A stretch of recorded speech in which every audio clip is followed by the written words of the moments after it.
And we're live. Hey guys, welcome back to Whiskey Charlie, the War Game Chat, our monthly show on YouTube. I'm your host from Mo's Game Table, and Mo from Mo's Game Table, I should say. And joining me are my co-hosts, everyone's favorite Gimp with the Limp, the Gimpy Gamer, Nate Rogers. How's it going, Nate?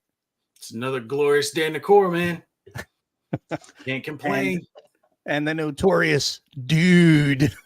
Yeah, dude, I'm a dude now. Kevin Sharp, how's it going? I'm good. I'm just here to be helpful. Yes, I can see how helpful you've been. And you've got everybody like confused out there. What are you going to do? And if anybody doesn't know what we're talking about, you'll catch on pretty quick if you go to the Big Board's webpage and you'll see what we're talking about. But it's funny. You know, people ask questions, they get answers, and then they bitch about it. So, who are you yelling at now? I'm not yelling at anybody. It must be really nice for a change. yeah. Oh, wait. No. Is this about that person that was messaging you earlier? Yeah. Yeah. I read that. Messaging you too? No, it was just in the chat. It was in the chat. I was reading that earlier, and I was getting a kick out of it because Kev was being his usual polite self. That was actually funny. I got quite a chuckle out of it. What are you gonna do? What can you do? But so welcome to 2024, our first show of the year, starting year 5 with Whiskey Charlie. So I thought it was 6. No, it's 5. Is it 5? Yeah, it's year 5.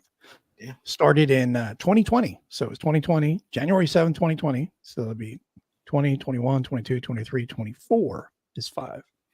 Damn, it's amazing See? how long we've been doing this. You can use my hands so you can follow along.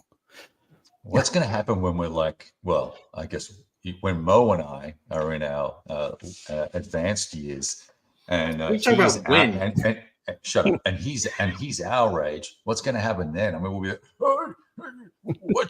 We need to change the time. It needs to start at 4 p.m. I'm going to go to bed. I can just see now. Welcome to our. What the fuck's the name of the show? Yeah. Why are we here? Well, by then we'll probably be doing it with some new fangled angle technology. It'll be like VR or something like that. Wow. Yeah, that'll be great. We can do that from our wheelchairs. Yeah. Have you guys tried VR? Sure. No. Oh, it is amazing. Really? What are you doing in VR? I got my little boy a headset. He was begging for one for his birthday, so we shopped around until we found one. And I wasn't expecting much, but the stuff they've got going for it, it's amazing what you can do. And you remember back in the port alone. Yeah. When they first started releasing VR stuff, it was $1,000, $2,000 for a headset. Yeah. Now you can get one for a couple $100. Mm-hmm. And it really makes you feel like you're in it. I was playing some zombie game on there and just having a freaking blast with it. My wife walks in and she just sees me sitting here doing this number, thinking I'm having a seizure or some shit. Awesome though, man. I mean, you really feel like you're in it. You know, you're actually able to look around, reach out, feel like you're touching things. I punched a hole in sheetrock. Have you guys ever played that game? What's it called? The Shadows of Chernobyl or something like that. The first-person shooter. It must be PC game. It's Chernobyl something. I forget what the specific is, but basically you are in this post-apocalyptic area and you scavenge for resources and whatnot. But they've got a video game called Into the Radius that's similar to that, and I tried it out, and it's actually got it to where you have to keep track of your magazines. You actually have to feed the rounds into the magazine to reload. You know, it matters where you put them on your body. Stalker, is that the one? Stalker. Yeah, that's it. Stalker. I've heard of Stalker. I've not played it. It's amazing. Like you actually reach back, you pull your backpack off. You can see it in front of you. You reach in, pull out magazines. You'll feed ammo into the magazine, put it onto your vest. You can have grenades. You got to run in place too, because that would be funny seeing you run in place. It's like having a controller. So it's like having, a controller in your hand. Actually, hold on. And you move it with your thumb or whatever. It looks like that, right? So it's got the little joystick on it, and you can use that to move around and turn and do all the things that you would normally do if you were controlling it like a video game. But it's got buttons to signify like your hands. So you grip down on the buttons to grip down on things. You actually have to hold your rifle. You have to use two hands when using a Mosin, for example. So if you're firing the Mosin Nagant, you got to reach up, rack the bolt, put Really? to do the next round. I'm telling you, man, it's amazing. How You fast really can you gotta rack try- it though? What's that? How fast can you rack it? Are you having to do like exaggerated movements to work No. the action on the bolt or anything, or no? No, it's you move it that far, however far the bolt is, you pop it down to fire it. Same thing if you're using a shotgun, you actually have to rack it. Well, the good thing is you don't have to worry about grand thumb. Yeah, you don't You have to get worry an about M1, you're not going to worry about jamming your thumb as you're sticking another clip in. I mean, it really is the next world level type stuff. Like you're looking down at your hands and you feel like you're looking at your hands. It's discombobulating. At first you kind of get motion sickness until you get used to it. But once you're used to it, man, it's coolest thing I've ever tried. Sword games, shooting games, all the cool stuff. My little boy got Among Us. You know which game I'm talking about? Last Among Us? Among Us, the little cheat game, the little red, blue thingies where they're trying to find the imposter. No, I've never seen that. It's like a phenomenon, but they've got a VR version. That's why I've not seen it, because it's a phenomenon. I'm so like clueless as to what these phenomena are today. Oh, War my games, little yeah, girl, I'm up on those, but any of these other games now, I don't know. Did you play any Tell me war if I games, should be correct. Gimpy? Did you play any war games, buddy? Yes, I do play war games. Sorry, Cool. I No, that's great. sidetracked. That's There great. are war games on the VR thing though. So if you want to try it that way, you actually reach down, move your pieces, and do cool stuff. I've been trying out some on there. I was gonna Really? film a video showing it. Yeah. Can you save them? Can you save the state of the board before you go messing anything? Because I would just be like, me and Kevin would be playing like a Friday Night Fights, and I'd be like, oh, look at this stack right here. Everywhere. Everywhere. And they'd be like, you bastard, throw a punch at me. We're literally having a Friday night fight. One of the biggest games for it's called Demio. It's kind of like a version of Dungeons and Dragons. You actually reach down, you grab the dice, you throw the dice, you pick up your pieces, move them around the board, but it's animated, like a video game. Really, really, really cool stuff. I'm kind of proud of my little girl though, because she's already gotten banned twice for yelling at the other kids who were playing some of the games. I had to get on to her about it. We had to have a discussion about what are daddy words and what are words that others can. Yeah, wonder where she hears those. Yeah, she copied some of Daddy's Marine Corps phrases.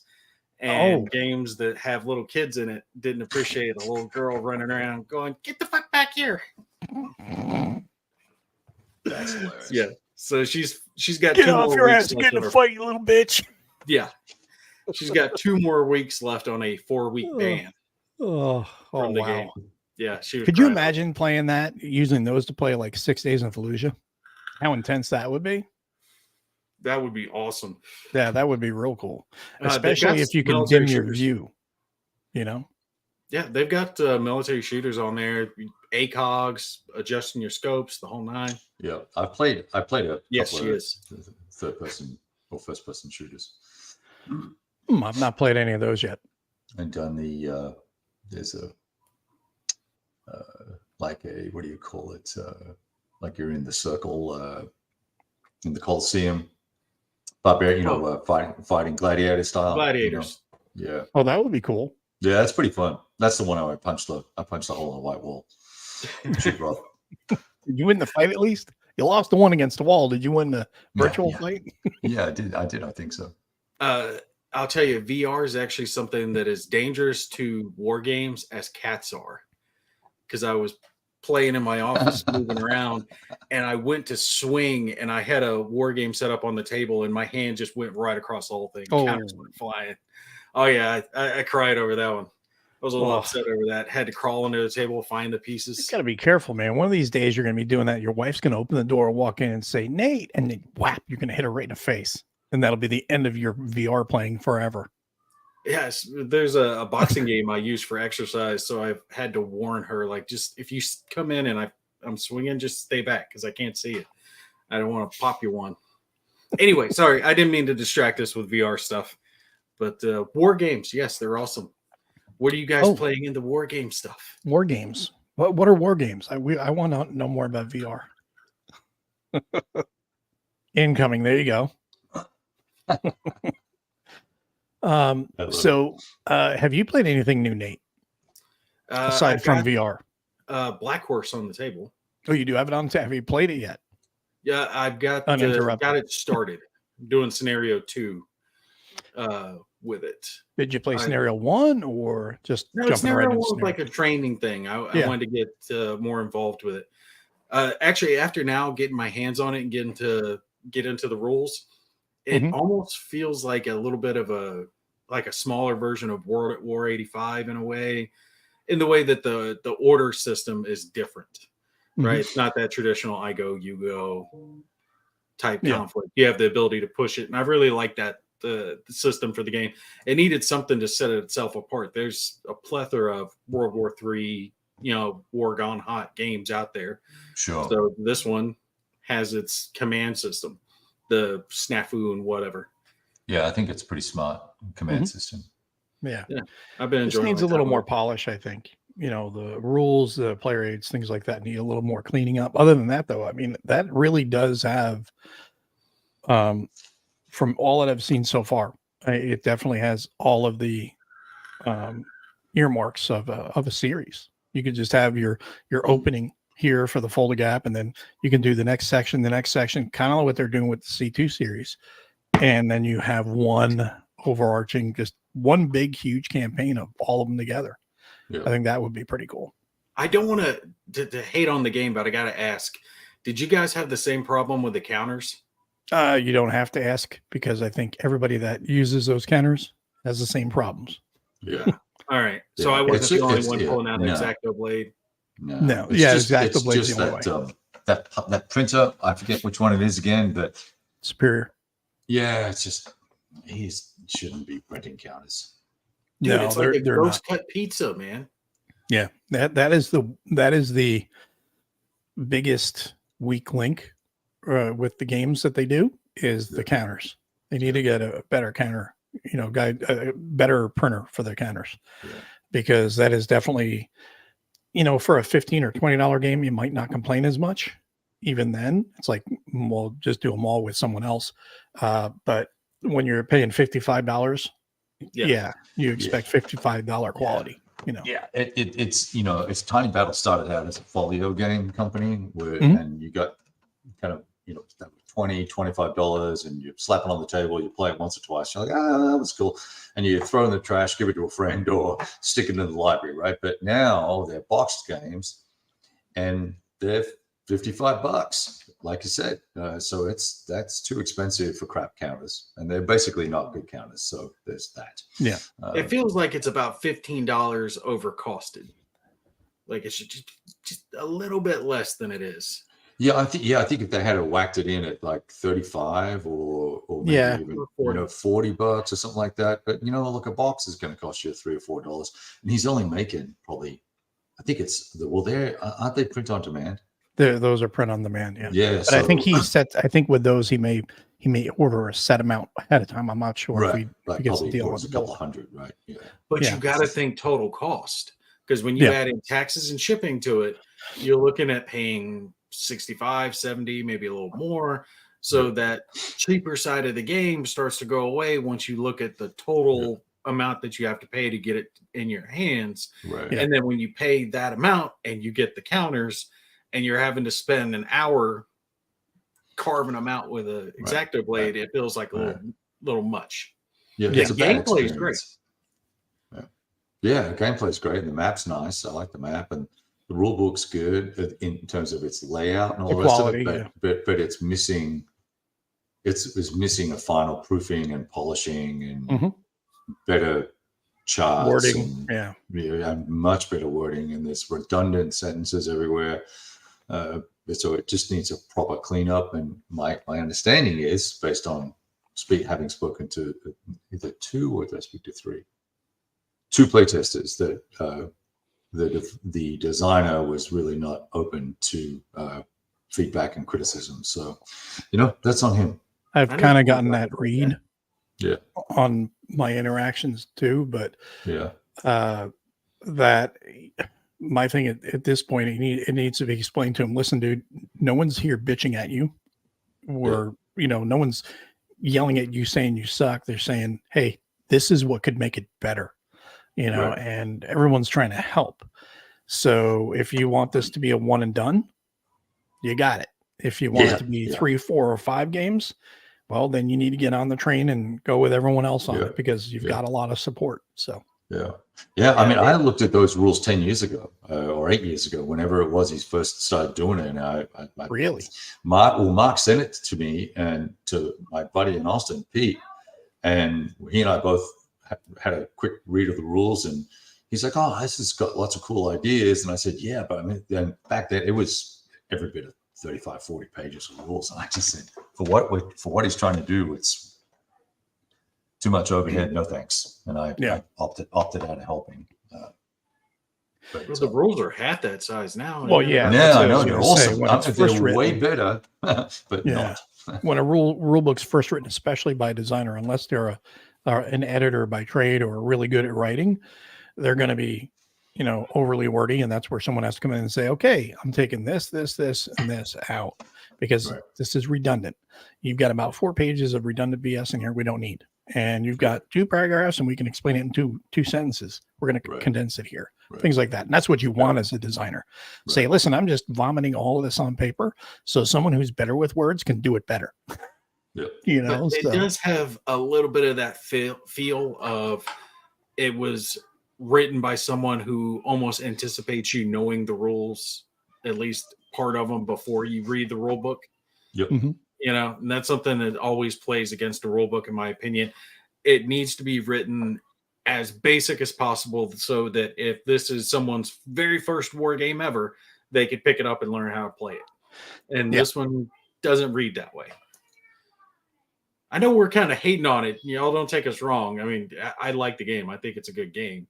Oh, yeah. The gameplay is great. Gameplay is great, and it's got a unique, I'll call it unique. It's probably not, but unique command system that ties in fatigue and all sorts of things. I mean, it's smart. I really think it's thoughtfully done. It's just, because it's tiny battles, it's going to be a small print run, which means the price is going to be high.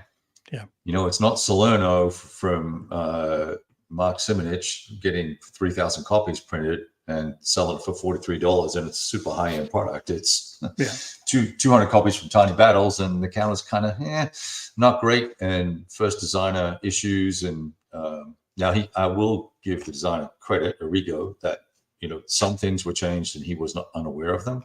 Oh, really? Which he claimed in Board Game Geek, on Board Game Geek somewhere. But that is what it is. That's poor communication between him and the developer. So.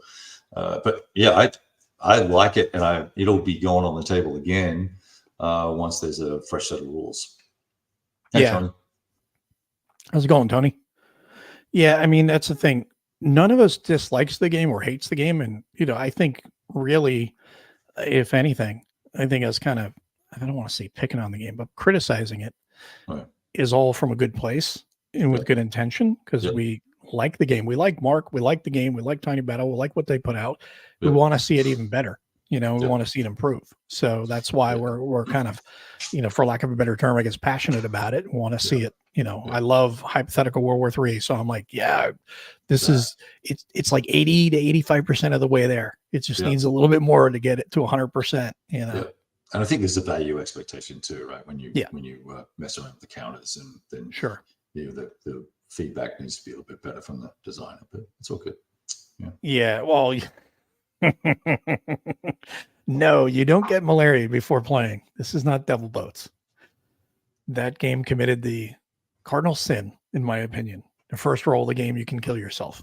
It's like, no, never have the first roll of the game kill your captain. Ends the game. Yes, which ends the game and makes you restart. It's like, that's dumb. That's dumb. Isn't that the one that Wayne Hansen loves so much? Yes, it is. Yeah. Okay. Yeah. I don't remember if it was that one or not. It was. Yeah, that was. That one didn't sit well with me either. I was not a fan of it. But some people love that generated narrative experience, I guess you could say, for lack of a better term. There's at least in my experience, someone can correct me if I'm wrong. I don't recall a single decision I made in that game, other than what kind of dice do I want to use? These dice or those dice over there? I mean, that was it. It was just rolling dice and seeing what happens. Yeah. So, and I like the narrative generators, like Greg Smith games, but I'm making decisions as I do it. Even if they're fairly simple decisions, I'm still making decisions. I'm thinking it's not, okay, well, let's do this. Let's do that. Oh crap. That was a bad choice. Well, that's why Tank Case was so good, because had all the choice. The American Tank Case, yes. The reason it was so well received is because it was full of choice, not just are you shooting or are you not shooting. Positioning, turret positioning, what types of rounds you were firing, what weapon you were firing, who you were targeting. The fact that it gave you the feel that there were more units on the battlefield besides just you, and that the enemy might not always be targeting you. Lots of choice in that game, so it succeeded really well. That's the make it or break it for a game. First time I played that was at Compass Expo with Greg, and it was before it was even out. It was his prototype, and we were playing it. And he's like, "I don't really need to tell you much about this game," And I was like, "Oh, can I do this? Can I do that?" And everything. And he's like, "Yeah." And then he was showing me what the mechanics were, and I was like, "Okay." Right. So as we're doing it, the first time I went hold down, I was just like, "I'm going hold down." Shot one right over my head, and he goes, "That was a good call." I was like, it was good to see that actually made a difference, using armor tactics. And I was like, now you're not going to get in depth on it, but it was just the whole idea. You had to think like a tanker, and I was like, that is cool. It captures the flavor of it without being complicated, and that's why I think that game is so great. And even like Gimpy, you're not much into armor, and you are into it too. Yeah. I mean, the infantry rules needed some tweaking, and he did errata that after the fact. But as they were released, they were a little hard to grasp. Right. How the German infantry operated. Yeah, but I think I think the big value add for his solo games is that you're not the AI's die roller, right? You're a participant in the battle. That's what is exciting. And I really like the fact that, which I thought was cool, was with American Tank Case, for example, you are part of the battlefield. It's not you, the lone Sherman, against 100 of the German panzers coming at you. You're just part of the battlefield that's going on. And that's when I said to Greg, we need to get a multiplayer tournament going, or a multiplayer rules where you can have 2 to 4 other players playing as a platoon. And then as you're playing, the shots that other people take could affect you. And maybe you can all key on one target or something like that and kill it faster, and maybe do things like that, but at the same time piss off the other Germans that are across from you and things like that. That idea I think would be pretty cool. And he's like, that's actually not a bad idea. So I don't know if that's ever if we're gonna explore that, but I think it would kind of neat to have multiplayer option. With this way, you're playing multiplayer solitaire with people. And it's interactive. Yeah, totally. Yeah, that'd be fun. Like if you're playing in a platoon or a couple of platoons looking to take a hill, right? Versus the unrealistic situation where one tank is doing something against a plethora of enemies. And then there would be other things like you'd have Overwatch and things like that could be added into the game too. Which as you move up and you have a couple other tanks hang back in Overwatch, all those things that would also could break the game too, but you'd have different rules for multiplayer. But I think it opens up some more possibilities to explore. So Primark saying, Mo nailed it. There needs to be a bit more TLC polishing and it would be just fine. Still wondering, how well the Snafu system scales with larger formations. Well, it's division scale, so it's large. It's pretty big. It's pretty big. Yeah. So you would just have to have. You're going to have every formation has its own little card. So that's how that would work. Yeah. I think if you had 20 divisions on a map, that becomes a grind. And that's not a realistic scale of game to play with that technology. With any war game. Yeah.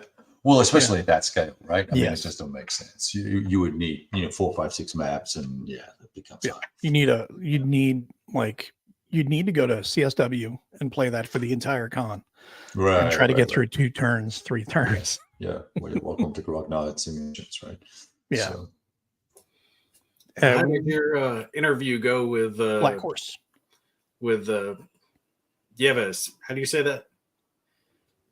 With Eves? the Red Strike Eves? guys. Eves? Is that how you Yeah. pronounce it? Yeah. Eve? Yevis. Yeves. yes. It's got a Y in Oh. front of it. Eve Rattle and Patrick from VUCA. Yeah, we had a chat on Sunday. You were there. I was only there for a little bit of time. I thought you stuck around. Well, you popped in and I saw you, so I thought you were going to stick around. Went well. I mean, we had a conversation a couple months ago about them coming back on once the game came back out, or came out, I should say. And now that it was out, we've been trying to find a time that works for everybody. And last Sunday was the day. So we got in there and talked more about it. And he was talking about future plans and what they're going to be doing. There's going to be an update kit that they're going to be putting out for Red Strike, because there are some clarifications. There's some errata as to be expected. And what they're going to do is they're going to make it all freely downloadable. So you can download the PDF and all that stuff.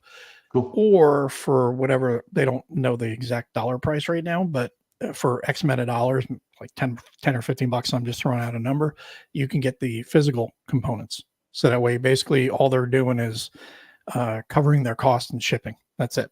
So Are they going to do like a second edition with all that stuff built into it? oh, there's going to be other games. Well, I know they're doing other games. Alquins is one of them.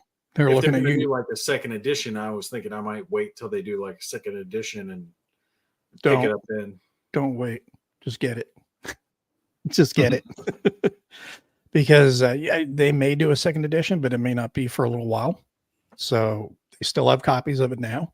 So get it now, and then all you'd have to do is get an update kit, which would just give you the updated rules, any counters that got corrected. And the best thing about it is you're not just getting the components and the new rule book and all that stuff. If they're going to do an update kit, they're also going to add in maybe a map or two and a couple more scenarios. So you're going to get additional content too. So what about the people who don't buy the update kit? Can they download that map? Yeah, Or? you can download, well, I'm not sure about the map, but you can download all the books and everything else. But as far as if there's new counters or anything like that, you'd have to buy the physical. Hmm. So it's going to be a combination of kind of I don't want to say an expansion, but there's value add to the update kit. And what their that's, plans are. Yeah, that's cool. I don't mind that. Yeah, and it's going to be minimal cost too. I mean, it's not like it's going to be $40 or $50 for it. You know, the way they were talking, it sounded like it was going to be $20 or less. So it's a drop in the bucket when you're paying $175 for a game. So Yeah, I heard them talking about it, that they didn't feel right turning a profit off of basically correcting mistakes, which is the right way to go with it. Mhm. If they're going to correct something, they need to offer it to people for free through like PDFs or pay yeah, which they'll do. my cost to get the updated components. I think that's a fair middle ground versus making a profit off of it. Yeah, absolutely agree. You know, and it's like if you're gonna, Well, you can make a profit, but just don't be obscene about it. Right? yeah. I mean, you can make a few bucks, but don't be like it's $60 for the update kit. Wait a minute, you're charging me $6 to upgrade, you know, the game, Or make me buy a $40 magazine to get the points, right? but it's only once a year. So let's see, where else are we over here? Oh, I have a question. Okay. What do you guys think about, and what does the audience think about when, let's say, you get a second edition or updated rule book and it's a hard copy, it's shipped to you? Do you guys throw away the original rule book and then put the new rule book in, or do you keep both? Keep both. Yeah, keep both. I never throw Usually any. I keep both, you know, but You gotta if it's not easily distinguishable as to which one's which, I'll put like a little mark on it, you know, version 1, V1 or something like that. So that way I know, because sometimes they look Right. exactly alike. Right. like, What about damn it. errata counters? Do you throw away the incorrect counters and just keep the errata counters? Take them, I put them in a little zip, put them in a little bag, and I put old counters, errata, you know, I'll just mark something on old counters, errata has replaced them or whatever. Yeah, I'll throw them in the box. I do. I forget what game it was I played. It had some errata counters for it, but it had Army and Marine units, and there weren't enough Marine units. And I was like, nah, we're just going to keep the errata counters and just have more Marine units. So I just call them extra counters. Bonus Extra pieces. Marines. Yeah. More Marines always a good thing. You never throw away any. Everyone's saying they keep them all. That's funny.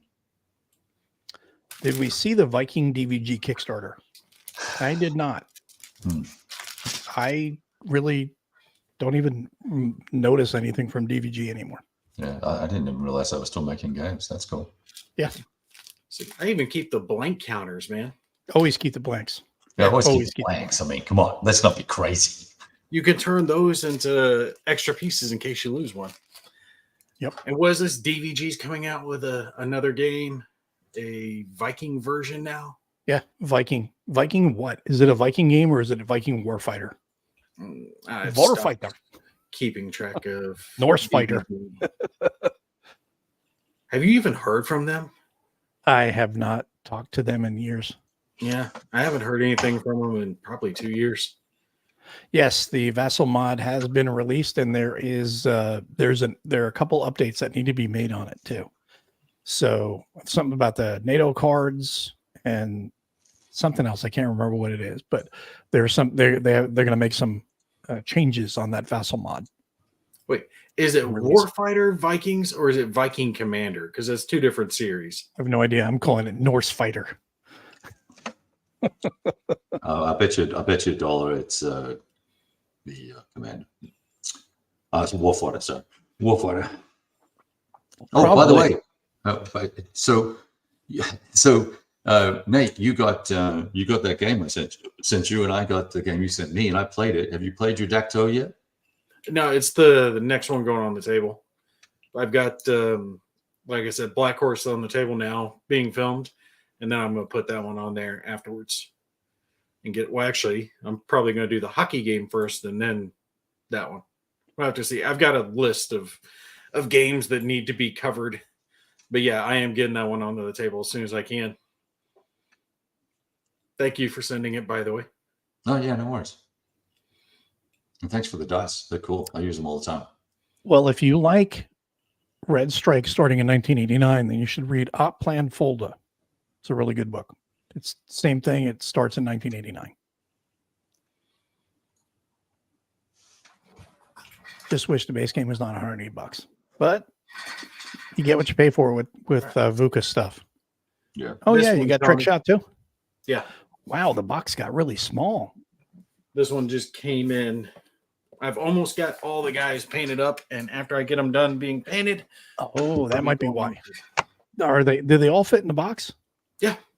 Okay. I only got 2 teams. I didn't get any of the bonuses. Yeah, I just got 2 teams too. I got a painted ref, but mine were all pre-painted. You could order them pre-painted, but I Mhm. was like, I paint, so I'll save the money and just paint them myself.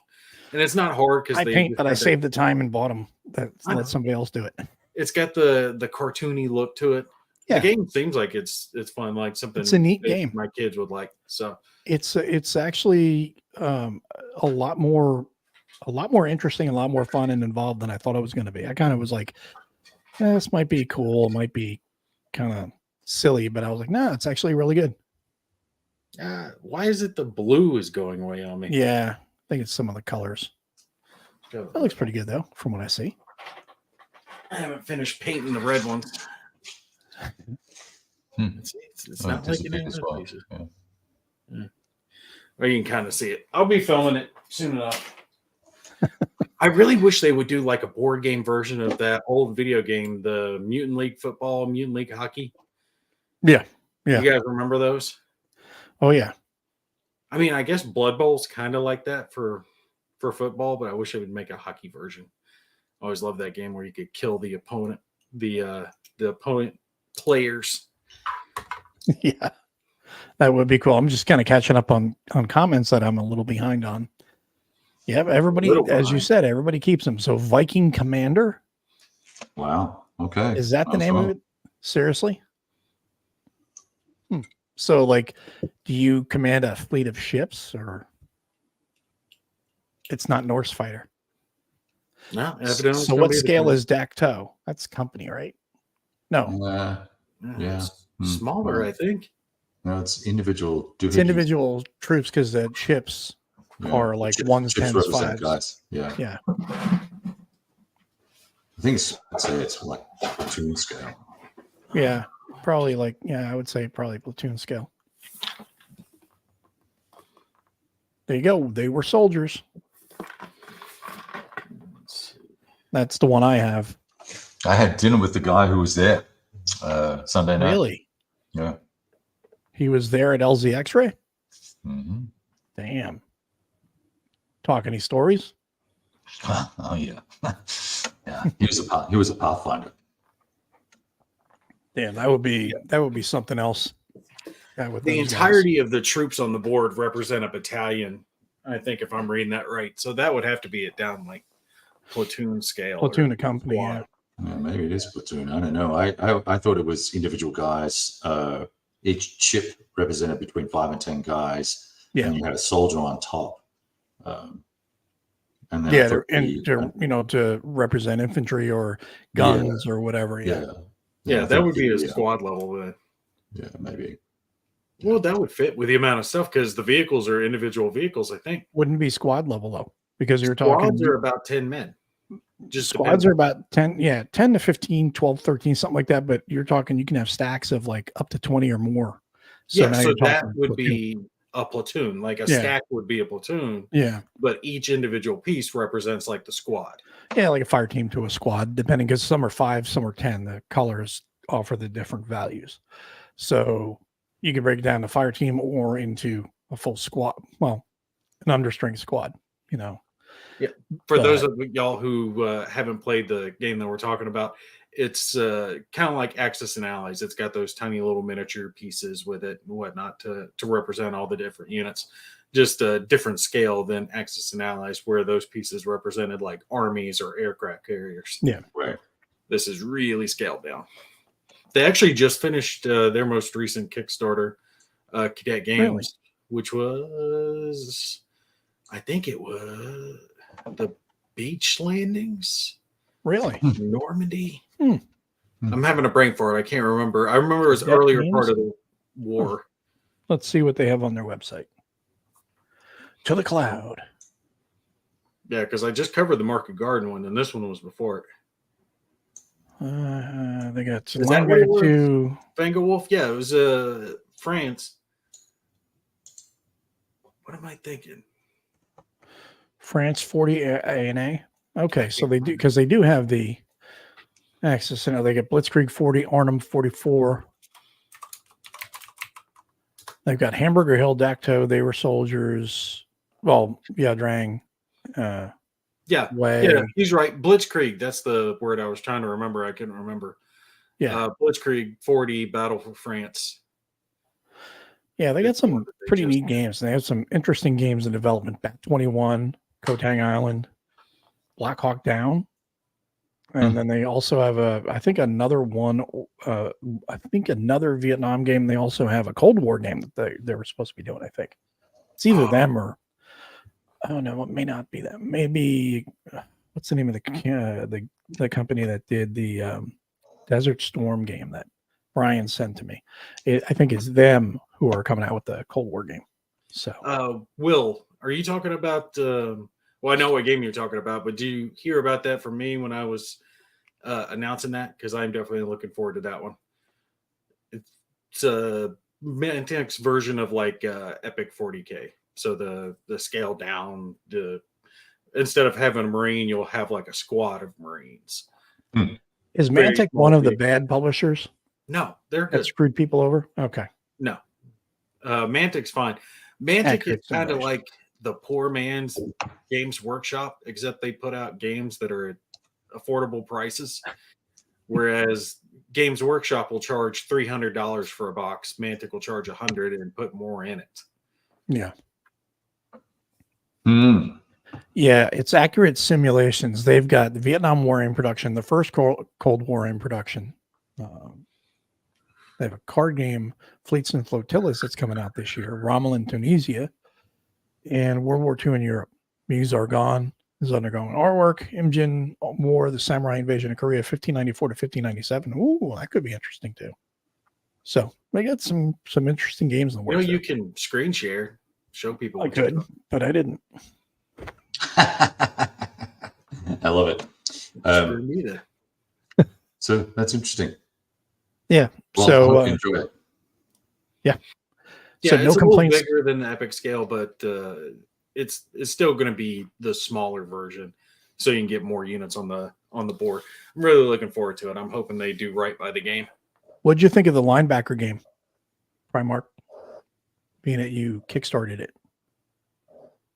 Yes, I- screen share Are you costs talking- extra. Oh.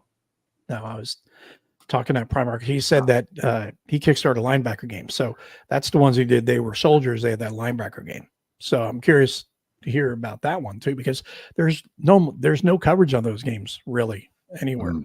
So Are you talking about the one by Cadet Games? Cadet games, yeah. So Yeah. it has not shipped yet. Okay.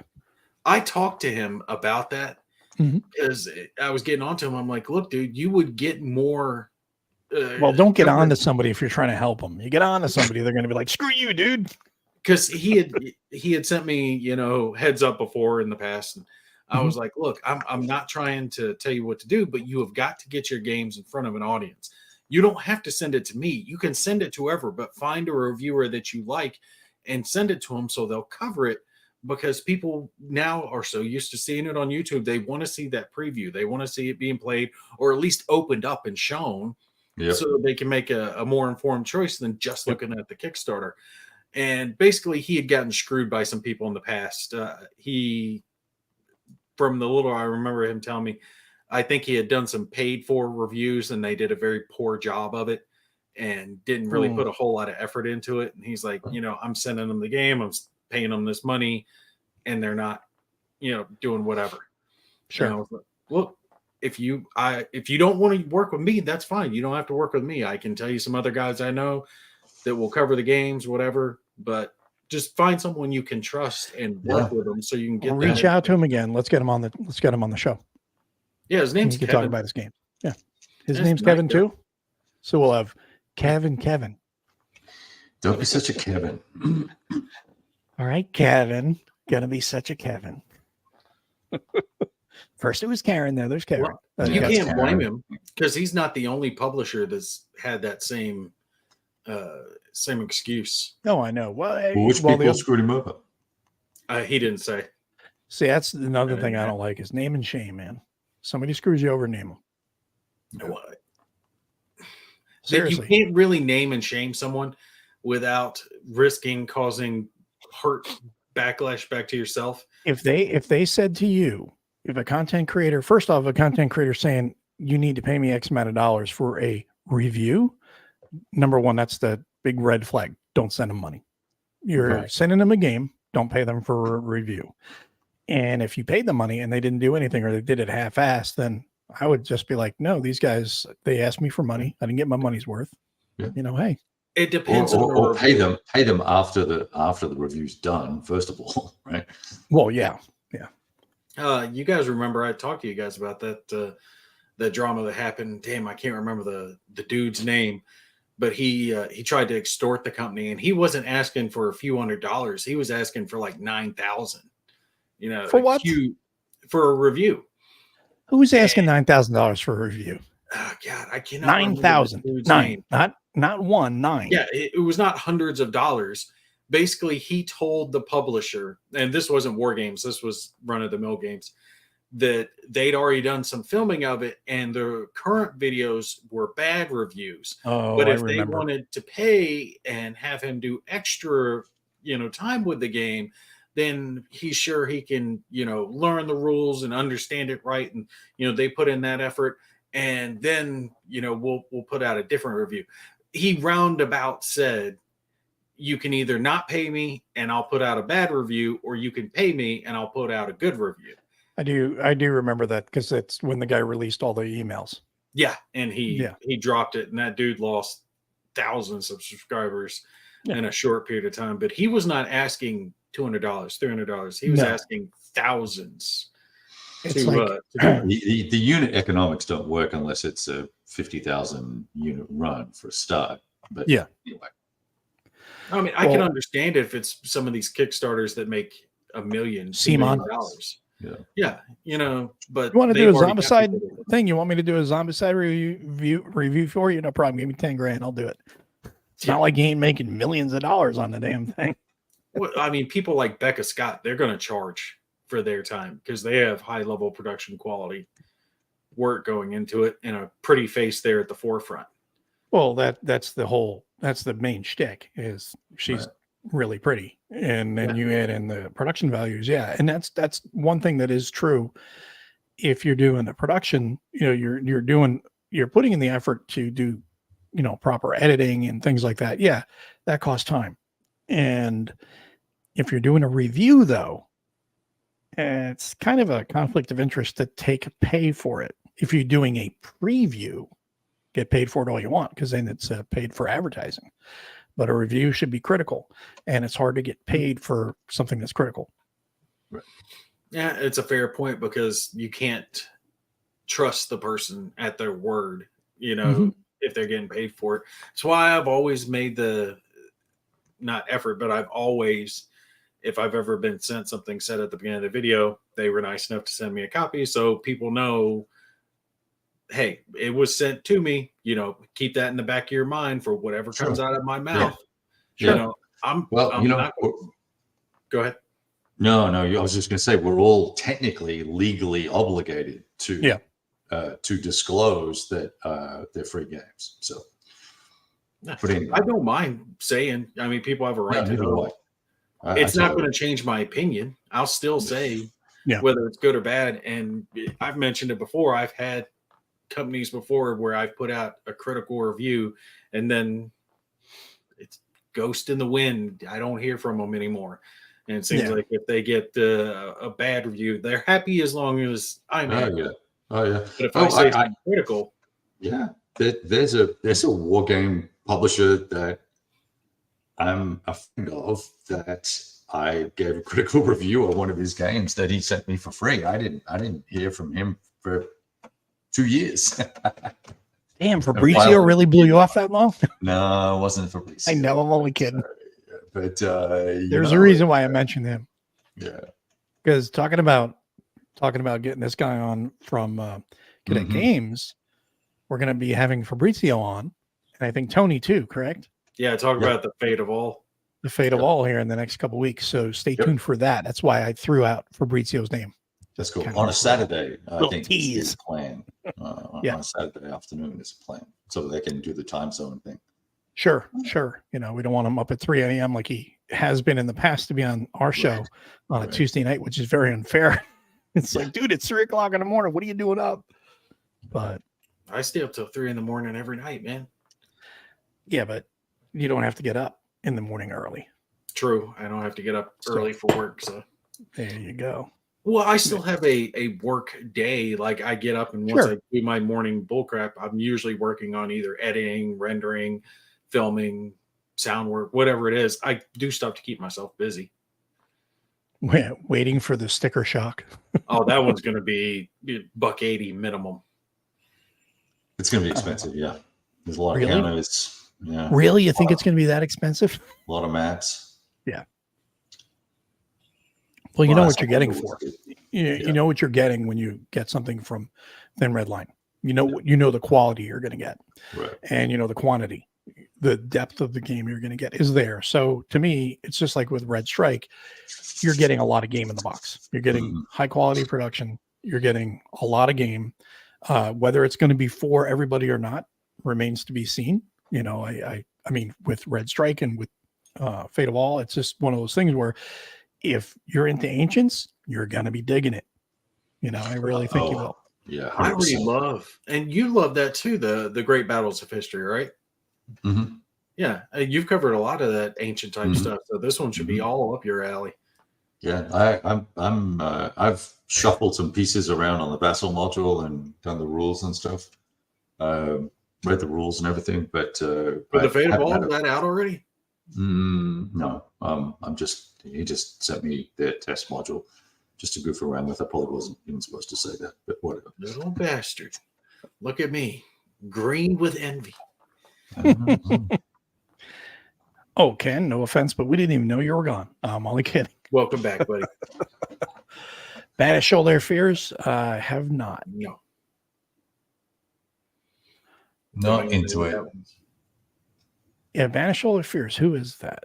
It's Oh, GMT, I there we think. go. Why did that do that? It was weird. Now it won't go away. Is that a war game or a Euro game? Yeah, it's a war game. I think it's There we go. it's kind of like a musket and pike. I think I can't remember. Now, if it's GMT now, you got to ask. Right, really. War games aren't exactly their Well, I was going to say it's more only likely attraction. it's more than likely a Euro. What's it called? Banish Banish all their all fears. Let me look it fears. up. Bayonet Yeah. muskets. No, that's actually a war game. Yeah, do the screen share thing, man. Neervinden, July 29th, 1693. Oh, that's my birthday. Not that year, but that's my birthday. I swear to God, they put this on every one of their games now. If you look at the complexity and solitaire rating, they're both just Even. freaking center. Yeah. And I swear they don't deviate much. That's just right there with almost all their games. Who designed I this remember one? dinging them for that because they had Angry much? David Fox and Ben Hall. what was it? Okay. The Oh, it's a Ben Hull game, so there you go. That'll Yeah. that'll get a couple of rule book revisions, and then then it'll be awesome. they'll rate all their games the same complexity though. They're all 5s or 6s. Yeah, let's have a look at the living rules. 24 pages. I'm going to guess this will be similar to Musket and Pike with some. That's a good point. We'll GM for food. Less than 60 miles sounds like a country song. You know, I can actually like hear it in my head right now. Less than Those 60 guys. miles left on my truck. Dude driving home to his wife in his big rig, got his Greyhound dog in the passenger seat. Oh boy. Yeah, he also said at SD Hist Online Con a few years ago that they were moving away from war games because war game sales were flat for them, and they're concentrated more on the strategy / Euro games. So, Right. Well, I don't really blame them. One of their biggest series is the Coin series. Yeah. And I've always found that to be excellent. Well, most of them anyway. and well, but the funny thing is when you get into the Euro market, you get into the Euro luggage or baggage. Yeah. You know, like people bitching about that Weimar game. Yeah, can you believe that? See, that's the problem, though, is that war game companies are putting out a lot of games about, Germany, certain time History's frame. history, like it or not. But these people attack them for it and try to demand that this gets published, that gets published, or they have apologies in there. It's just dumb shit. It's like, look, it's a war game. Leave it the hell alone. It's not a war game. Well, whether it's a war game or it's a historical board game, it is the key component is its history. So, question for Kev: why only 3 rating for NATO on BGG? I was underwhelmed with my brief exposure to it, so I need to play it fully, but at spur of the moment, it's way down the list. I don't like the rule book necessarily, and I'm not a big fan of the Air War. Would be my short answer. What? Devil's advocate over here. If you haven't given it a fair shake, like actually played enough to really decide a rating, why put the rating up there? If it's Well, just there you go. great That's team. just me. When you get frustrated with the rule book because it's so verbose that you can't be bothered, then it gets a 3. What, and then you 80 play it pages with- is too much for you now? No, you play. It's 80 pages that could have been 40. That's the problem. All right. So- Fair point. Ed stirring the pot. Really, Yeah. Ed? Look, Ed, I'm fighting for you, bud. I'm fighting for you. Well, I would say Next War is completely different than NATO because it's obviously contemporary. NATO is hypothetical World War III. Right. So that's A different completely scale and Yeah. I mean, I would love to see the Next War do a hypothetical World War III. I'd love to see Mitch do that with the Next War system. it'd be That would be consistent. cool. Yeah, That that'd would be be very cool. Yeah, I'd be all over that. I think it worked great. It Yeah. works great now. Yeah, now, but having said that, with all these supplements, you have so many different choices of things you can do. Expanding While it your adds game. a lot of replay value, it does add significant overhead. So It does. Yeah. You have to start making choices about what you're going to use. Yeah. It's not a bad thing. It's just, but it can be intimidating for people trying to get into the game. Yeah. What'd you give Third World War? I'm kind of over Third World War. I've played it so much. I played the GDW thing 7 or 8 times. We played it. I just finished a campaign of that, and me and my game partner, who I played every single campaign with, well, no, not every, but most, we both agreed that we like it, but it could use some tweaking. And I actually spent a little bit of time with the designer and just shared some thoughts, and they're looking at changing the CRT to make it more than a 1d6, to make it 1d10, and change some of the combat results, because it's a very 70s, early 80s CRT. So I love all the components, love the rule books, love the scenarios, love the counter work, love all the charts, love all the help in it, love all that. And I enjoy playing it mostly, but it gets to a point where you just go, oh yeah, that's right. Yeah, it's fucking over for the Soviets, right? Or it's over for NATO. Yeah. It's usually over for the Soviets. The Soviets can't really, in a full campaign, the Soviets really have no staying power. They don't have the staying power, but that actually is where I think that is where a game like NATO is really spot on, because you're basically just first week or two and that's it. Because that would be the cost of men and material from, at that time frame for both sides would have been exhausting for both sides. We would just traded each other out. And that's where you get into would there have been nukes or not? We know there would have been chem, but would there have been nukes or not? Right. So you really think there would be chem? Absolutely. If I was the Soviets, I'd use chem. I would. No. I would. Non-persistent agent, hit it, kill the people, go through the position. Mop 3, baby, let's do it. Yeah. Dude, have you guys ever worn a mop suit for an extended period of time? Yes. Ungodly uncomfortable. I wore it. Is. That's another thing. 6 months straight. Not only does it suck to wear, but it also degrades your combat effectiveness. Right. And on top of that, psychologically it wears you down, physically it wears you down. And if you drop agents, guess what? The other thing that people forget, okay, you're wearing mop, you're donning your mask, you're taking off, you're donning your mask. Okay, you got to change out your friggin' suit every 2 weeks because charcoal breaks down. On top of that, no, but that's what you're supposed to do if you want to make sure that you're at max safety, which is not going to happen. We know that ain't going to happen. The charcoal and suit breaks down. The other thing is you're going to need to change out your filters if you get hit with a gas tack. Yep. Because they're going to be chewed up. So if you hit with a gas tack, now you've made the masks ineffective on top of the mop gear and everything. So again, they're going to have to fall back to the rear and someone else is going to have to come in. It just makes for I don't see a reason not to use chem if I'm the Soviets. I just blow a hole right through the line and push through. You're not going to blow a giant hole, but you're going to open up areas. It opens up the possibilities. Yes. Once you start that, it's very hard to stop that. And then it becomes escalation, right? As long as it's traditional warfare, you're at what's understood, what's known. But after being in an area where the threat of a chem attack was real, and we were on guard for it every single day. Yeah. I remember one time we thought we got hit with chem. We got the warning, the whole nine. Scud had come in and hit. It ended up being traditional, but it hit whatever it did and released a cloud. And I think it had to do with what it blew up instead of it blowing up. It hit the porta potty. Yeah. So because of that, we had to lock down for chem. And I was coming into base at that point in a softback Humvee. Mm-hmm. So we're in the Humvee, dawned out, got the mask on, taking duct tape and sealing everything that we could seal. Yeah. Just waiting for the all clear, and the all clear comes through.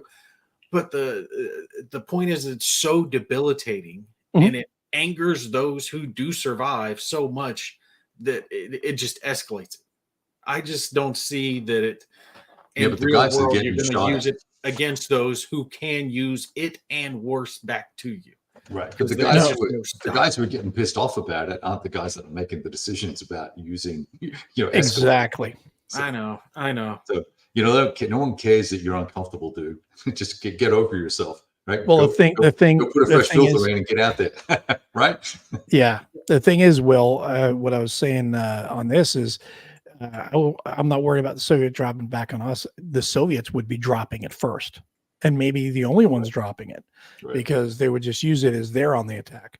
So the Americans at that point are, depending on how much time you get to how much of a warning you get to the border, you're basically just fighting a delaying action the entire way back, Yep. and trying to slow the advance as much as you can. That's why on the attack, you'd want to throw non-persistent agents in front of you, and in areas that you can bypass, or you can bypass this area, but it might be able to flank you. Well, then you can leave a persistent agent in that area. Try to kill as many guys as you can, so that way they can't get after you. Yeah. So the Soviets being on the attack would use chemical for sure. Yeah, I think so too. And I think so that's why I'm interested. So two things.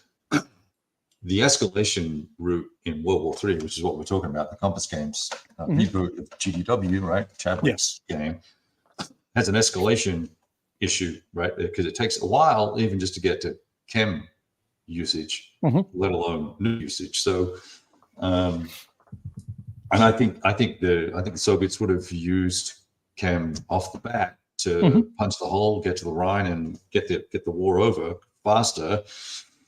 So I think that's a bit of a flaw, but who knows? And I think also World War III, that's set at an odd time, right? Because that's actually 89, and that's when the Soviets were the weakest, right? So That's right before the wall fell, right?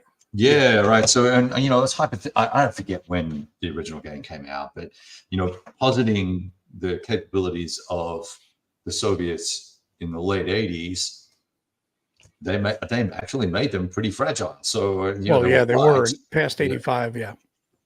So I think they made them correctly, but it doesn't.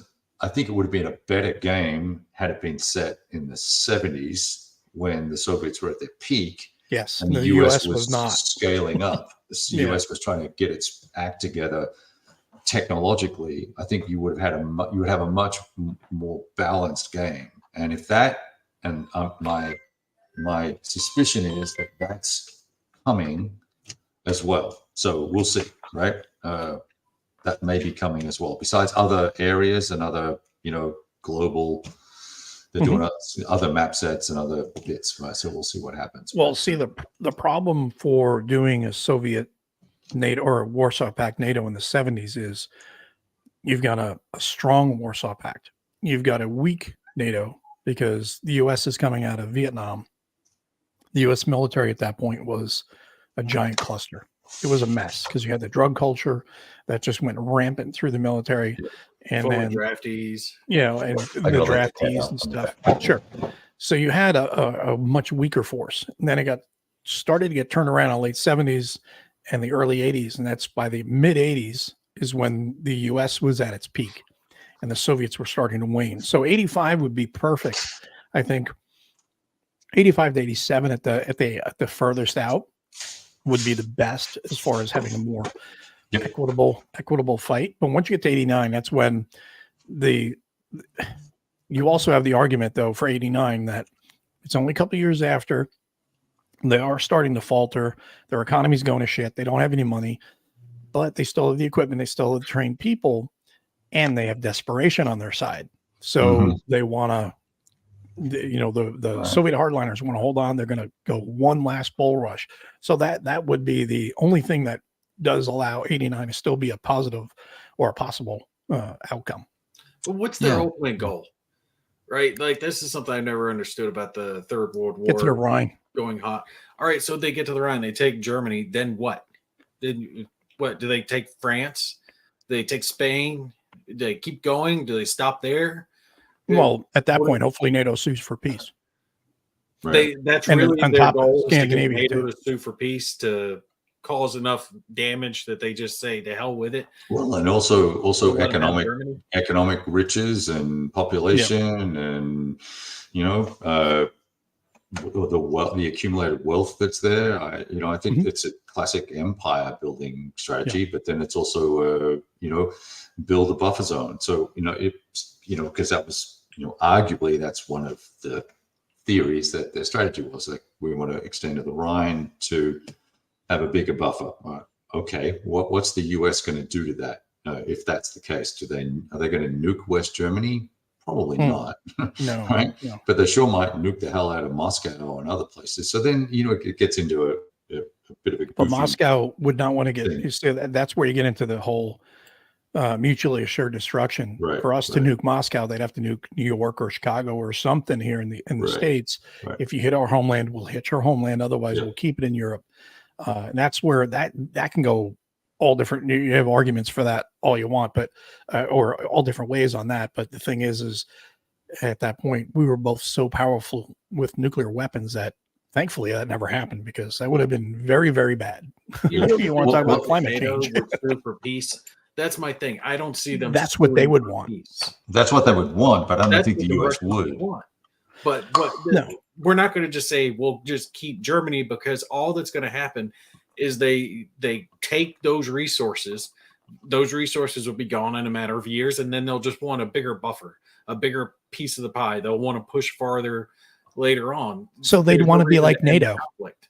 What's that? So they'd want to be like NATO, Well, the difference pushing is further and NATO further and had further and further. the big bully of America in its corner Mhm. that hasn't been beat. So Well, It there's no really one to just really doesn't- fight it. there's no reason for NATO to ever surrender. I'm getting sidetracked on it, but I Well, just don't see a again- reason for them to surrender. Again, it would be, I think it really would come down to just blow through Germany, destroy as much US equipment and NATO equipment as possible, with NATO being, NATO really being the money behind NATO and the biggest force behind NATO being the US. You attrit the hell out of the US. The Soviets don't care how much they lose. They just throw everything at you. Yep. But if they can get as far as they want to, they want to get to the Rhine, they can get further or whatever, then they just say, okay, you want to cry uncle now, NATO? And then hopefully NATO says, we've got a refugee crisis in multiple countries now. We've got cities that are just destroyed. We need to sue for peace, at that point.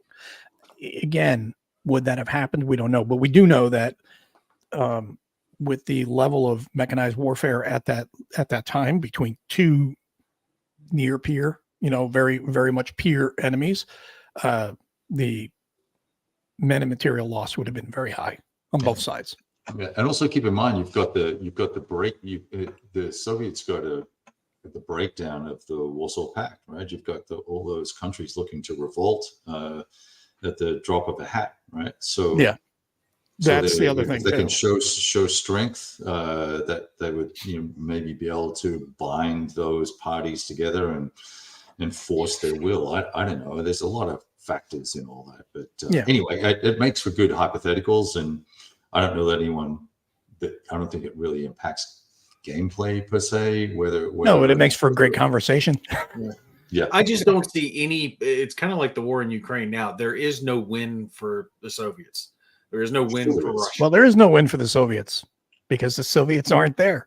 The Russians are. Yeah. You know what I mean? I was talking about. I know, I'm World just War busting III. your chops. But I think there's a win, right? Oh, there's a win. They draw a line down to Crimea along the Donbass, and that's a win.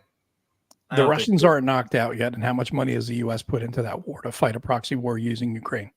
They're winning. Russia is winning, I I don't think. think they're winning. When you look at the Yeah. cost that we've put Yeah. into it and the amount of people that Ukraine has lost, and the stockpiles Russians we've have run lost down. too, Yeah. but it's why? Yeah, but they're dealing with a civil war. What's that group? Hell, I can't remember the name of them. Something dogs or whatever it is. It basically is a mercenary group full of Russians that turned and they're attacking their own. Oh, people. Wagner? Group. Yeah, the Wagner group. Mhm. Yeah. So Yeah, but I mean that's irrelevant, right? That's such a small part. Right? They're just using penal battalions because Well, they're they're getting all getting these thugs defectors. out of prison saying, hey, go out there and fight and die. We don't care. Go fight and die because you're going to take 2, 3, 4, 5 Ukrainians with you. I don't care if you die because the Russians don't care about them because they're thugs, they're convicts. Yeah, I So, just saw some news that that there's some offensive going on right now. That it's more urban oriented, but it's been quite successful in the south. So who knows what's going to happen there? yeah. I mean, what's his name? Grognard's talking about public sentiment, but he's right. Imagine being in West Germany and suddenly, you're overthrown, NATO's pushed back, but now the Soviets are on top of you. It's going to be like Vichy France, right? You're going to have guerrilla warfare. Oh, Your sure. I troops are think gonna be totally. attacked Yeah, totally. left, Right. right. And center. You're never going to be able to sit on your winnings. It's going to cost you more to keep it than it did to get it in the first place. But hey, that's no one thinks about end games, right? Well, that's what I'm saying. There is no win. There is no win for them in that. The best. It's kind of like that movie War Games, whatever it is. The best play is not to play. Yeah. But See, then, that right there is a good point. The desperate foe will take chances he wouldn't normally take. So I think that's where the 89 situation, excuse me, would have been one of those, hey, this is our last chance because we know communism is falling. We know the Soviet Union is going to fall. So if you get a bunch of hardliners, they pull a coup and then they just go to war with NATO. That's how a lot of these games are set up anyway. That's believable enough. Mhm. Well, you guys remember that thing that happened, what was it, a couple years back, the Bloody February? Was it February 17th, I think, where this Russian mercenary group that wasn't Russian attacked an American position that had a bunch of Marines in it. And the U.S. reached out to Russia like, hey, we're getting ready to hurt these people. You sure they're not Russian? Wink, wink. Like, no, we don't have anyone there. And the Marines just killed them left, right, and center. Handful of Marines against the overwhelming force. Absolutely just devastated them. Same thing would happen if the Soviets attacked anything NATO related. They're not going to come out on top.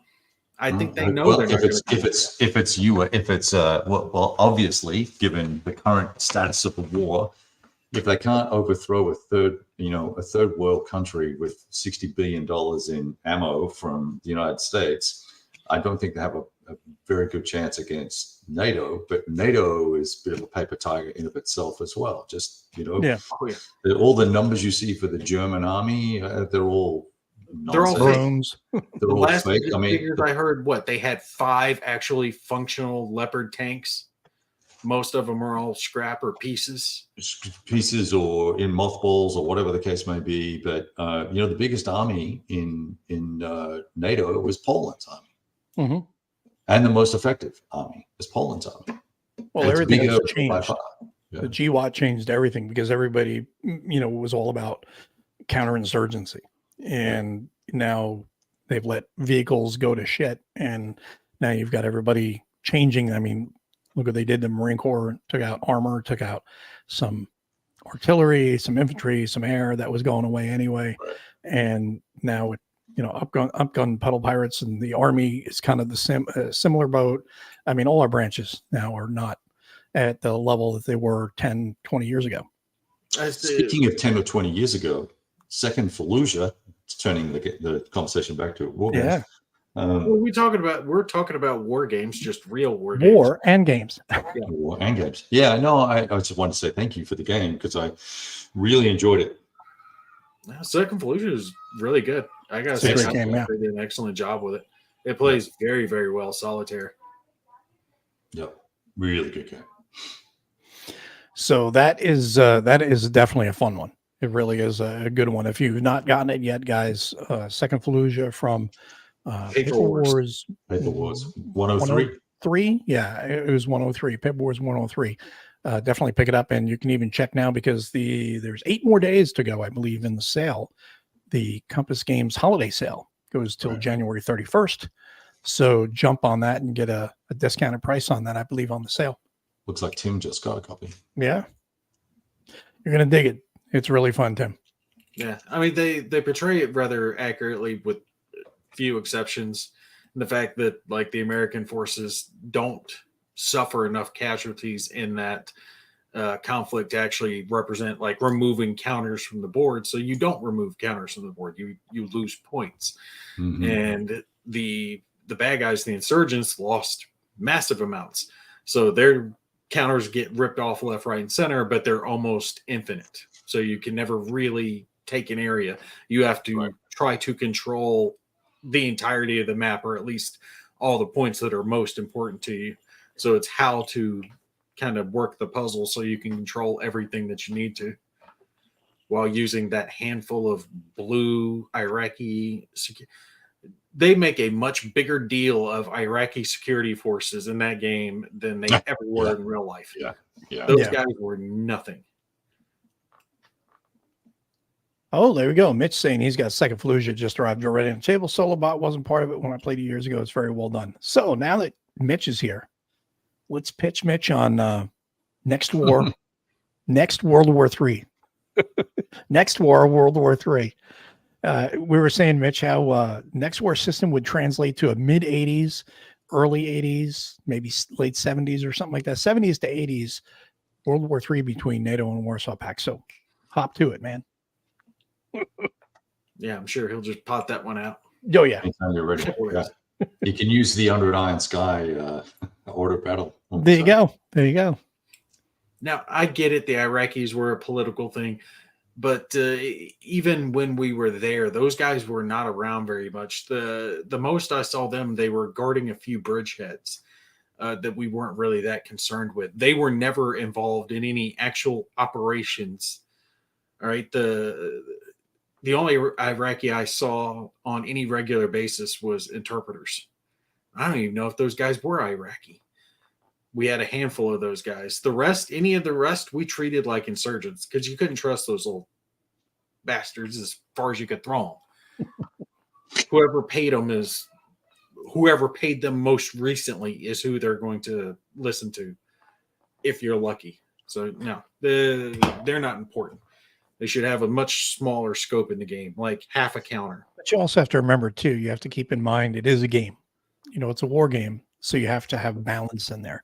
And you have to, with the U.S. forces you have in the game, you can only go so far and cover so much space. So that's where the Iraqis do help in being able to be stay behinds or cover the mosque areas, things like that. So in that regard, it also gives you something else to manage. You know, the whole political. Yeah. And it's a plus one DRM on the combat roll. Yes, exactly. You couldn't trust those guys, though. They're the ones that are supposed to go in and talk to the mosque people. Hey, are there any weapons in here? No. Wink, wink. And the whole back room's full of explosives and 155 shells and all this shit. They didn't tell us that crap. They never told us the truth. We didn't trust those guys. Yeah. I guarantee you the people who were represented on those counters did not trust those Iraqi security thugs. Well, I'll tell you what, being that we're on the topic of Iraq, have you guys watched Mosul yet?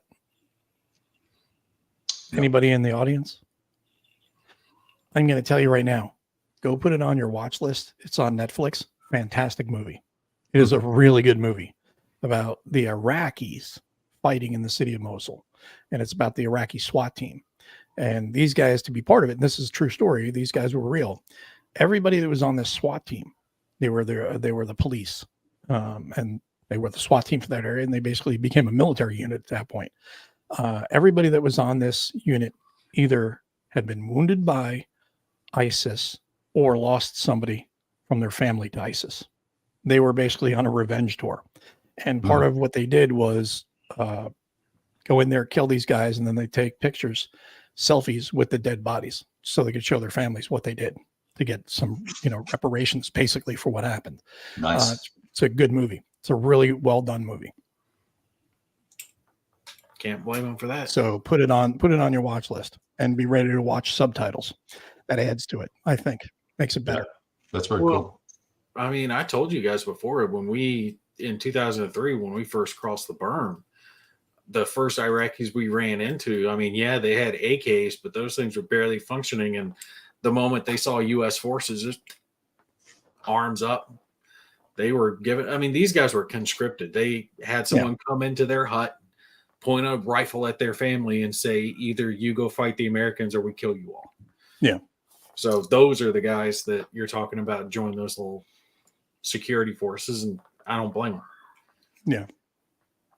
So enough about that. what do we got to look forward to in 2024? Real quick rundown on what you guys are looking forward to this year, war game wise. Oh, war game wise. Yes, not VR, war games. Not VR and not Euros or strategy games. Champ. Shit. You go first, Kev. Let me think this one through. Okay. All right. Well, ILAO. So just Sound of Drums. Just got.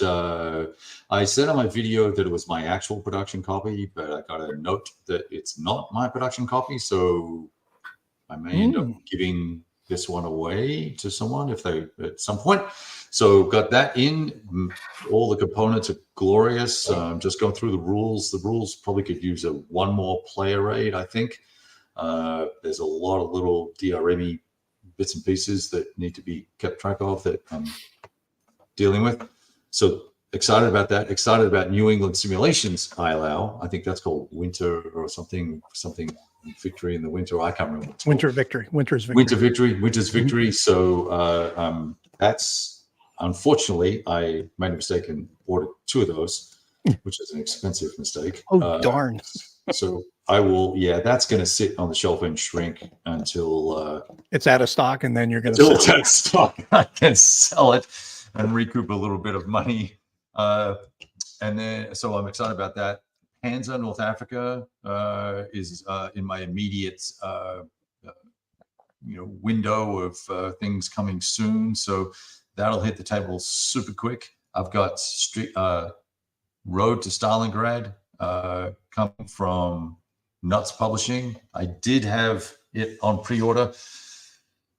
I had to cancel my credit card and get a new number because we got hacked, and they tried to charge my card and said, "Oh, the card, it doesn't all work, so we will cancel the order." So I missed out on the pre-order price on that thing. So I sent him a little note saying, "Hey, thanks for freaking nothing." So I got that coming. I'm pumped about that guy. What else have I got? I've started a campaign of North Africa 41, the Simonich title. Super pumped about. I know there's an expansion coming for that. I think that'll get announced pretty soon. They're going to do North Africa 42 or whatever. I'm trying to think what else order-wise I have. I've got some Compass stuff. Compass is, well, obviously the Fate of All for Thin Red Line. Operational and tactical. Super excited about that ancient stuff. Compass Games, The Last Gamble. Pumped about that bad boy. Can't wait for that to come because I need another Bulge game. Like I need a Bulge. And what else? I'm trying to think if there's anything super exciting. I've got Valley of Tears here.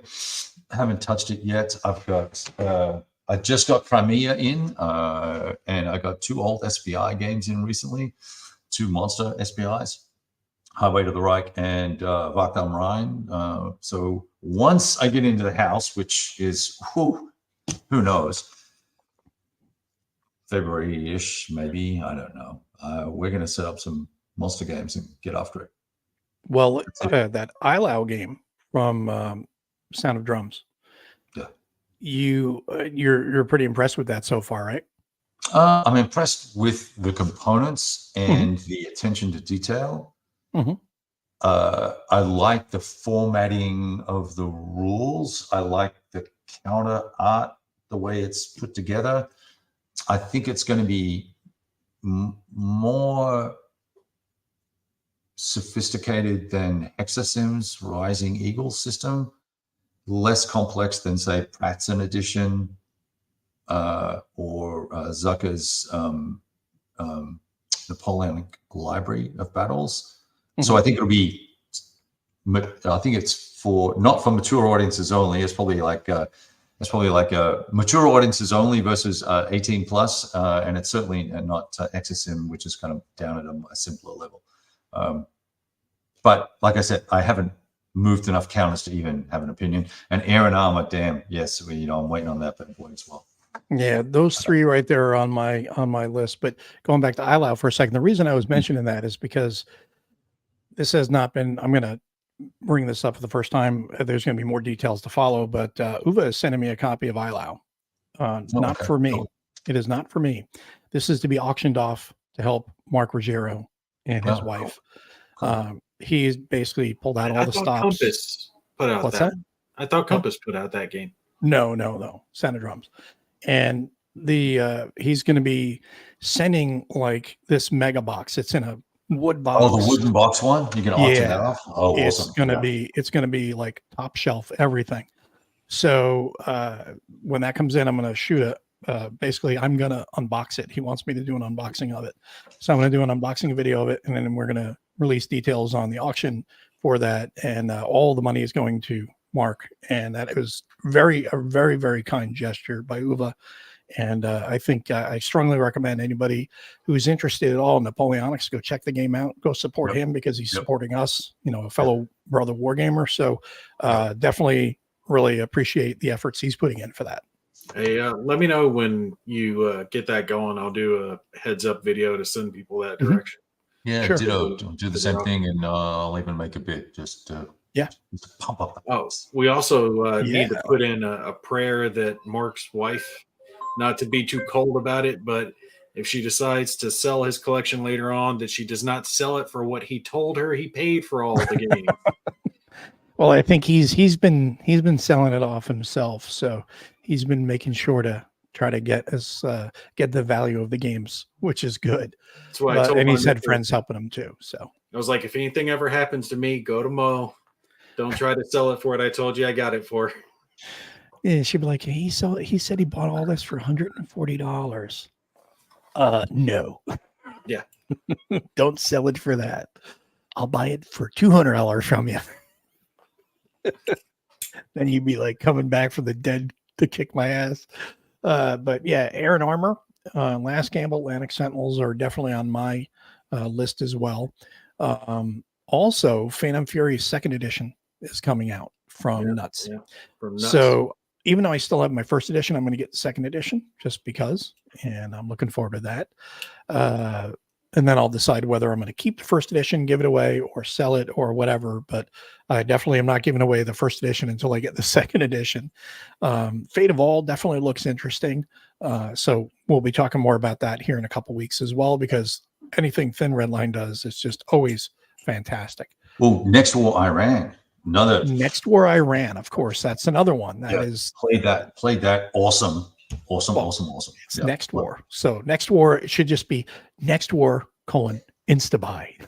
It doesn't even need to be any other. Just Instabuy, and it'll be definitely an Instabuy. 2 copies if he does Next War, hypothetical World War III, Full to Gap 85, or something like that. Oh yeah, I'm in.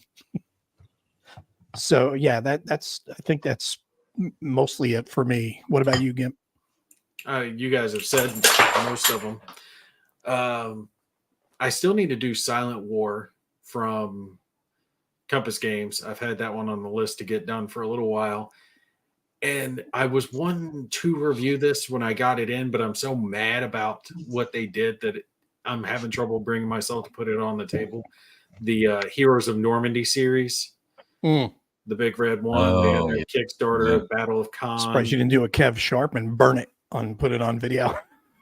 Well, I got that Kickstarter in, but they screwed everyone. They did that Heroes of the Pacific Kickstarter where they ripped everyone off. And now I'm like just not enthused to film the product because I know the company behind it, stole tens of thousands of dollars from a bunch of people. Yeah, that's total bullshit, right? Yeah, I would not support them in any way, shape, or form.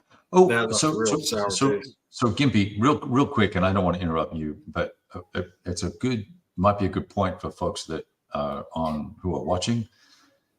World of War 85. Speaking of people who have been accused of stealing money, wrongly and erroneously and slanderously, just got their first final production copy of World War 85 in.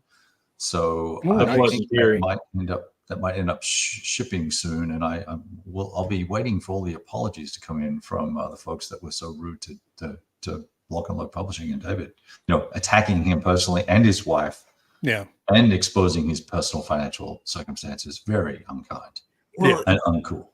He made we all know David. He's not a bad guy, but Right. he makes the same mistake all the time in the fact that he doesn't give himself a buffer. He always assumes that his perfectly laid out plan will go exactly as is, Yeah. and something always pops up, whether it's Chinese New Year or whatever, and it's outside of his control. So it's not his fault, whatever delay happens, but he doesn't build in that delay. So now everyone Hmm. feels like the game's running late. And if something Yeah. happens, right? But look, I get it, but I think that the vitriol from a very small crowd of basically, measly little bitches, I think was Mhm. completely unfounded. Yeah. Number one, number It's two. the timing, though.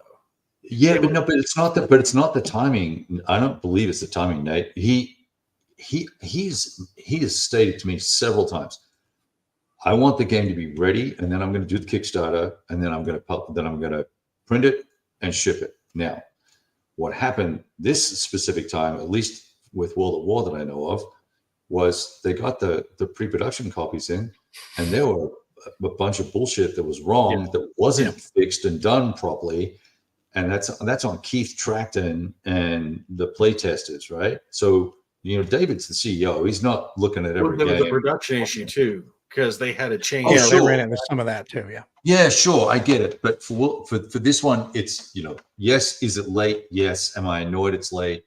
Absolutely. But you don't.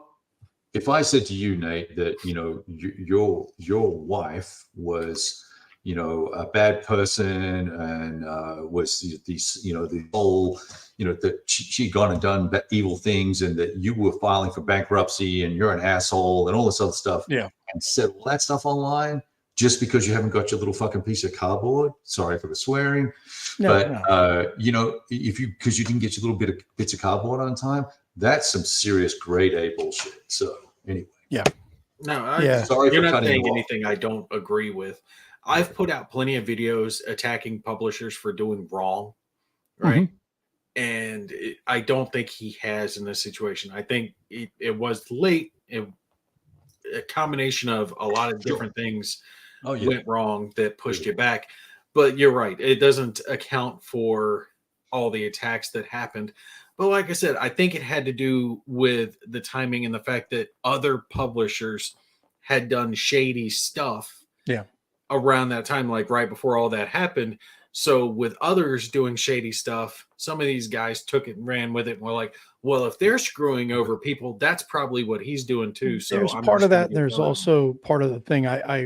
This is one thing I warned David about several years ago, along with the buffer and all. We've all talked to him about that. But I says, you're getting into a different market now. You're getting into crowdsourcing. Kickstarter, this was on GameFound, but same idea. You're dealing with a different type of mindset. There's an entitlement that people have there. And that entitlement mindset is seeping into the wargaming realm more and more that you see in the hobby realm. And yeah, you paid money and you're going to get it. David's good for it. But like you said, Kev, there is no reason for people to be that nasty towards David and to say the things they did unfounded. It's like, don't say something about somebody online that you wouldn't say to their face. That's the way I always look at it. And these people today, the anonymity of the internet, they get keyboard muscles and they throw their little rants. It's like, they need one of these. Whap. Shut up. So it's I just find it disheartening that that's what is in the wargame community. And look, if someone said something about one of you guys, or one of you guys did something inappropriate, it's not applicable for you to say that I'm exactly like the two of you, because hey, I'm not because I'm way cooler because I'm not a Marine. But you can't we can't paint everybody with the same brush. No, right? Agreed. So it just frustrates the shit out of me when we. Well, there wasn't even any association, right? It's not like they were the same company, the same people, even remotely associated with each other. They just both produce games, and some of them are like, well, these bad people did stuff, so he's got to be doing the same thing. Like, no, and look, he's moving. That's it.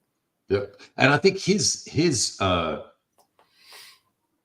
way of dealing with it probably compounded the problem. The Yes. lack of communication. That was a big mistake. Instead of getting on and answering every question and doing all this stuff, he equivocated, and he should have just gone on and done a 10-minute broadcast. Hey, here's what's happening for A, B, and C product.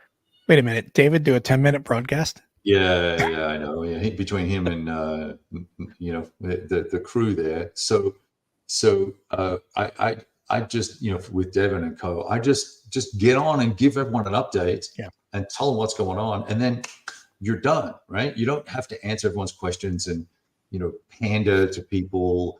But anyway, he's like Ed said, he is a brother in Christ, and I trust him. Mm-hmm. I'm not 100% confident that his business is as robust as it needs to be, but I think we're going to get our product. He's not a criminal. We know he's not a there's criminal, no criminal so intent at all. He's just had some awful timing and bad. There was bad. Yeah, there was a convergence of events. Yeah. So anyway, I didn't mean to completely take us off the rails there. So No, Gimpy, you were saying what you were going to. No, you're right on that. It's right to address it. He's not a bad guy. I don't blame you for sticking up for him. Now, with all of us sticking our necks out for him, if he were to do something shady, I'm not saying he is. Yeah. But if I call he him were, in a heartbeat. He knows that, and he knows that all three of us would do that. Yeah, I'd tear him apart. Wouldn't be of giving course, him any of pass. And he would expect that. Yeah. Now, as far as other games to look forward to, there's just one that we mentioned briefly earlier, but that, of course, would be British Tank Ace. Definitely looking forward to that one. Yeah. That's the only other one I would add to the list that hasn't already been said. Should be good, but I do expect World of War 85 to really I think it's going to be great. The other thing that kind of, and this is another thing I did mention to him in the past, the first one came in fast. Yeah.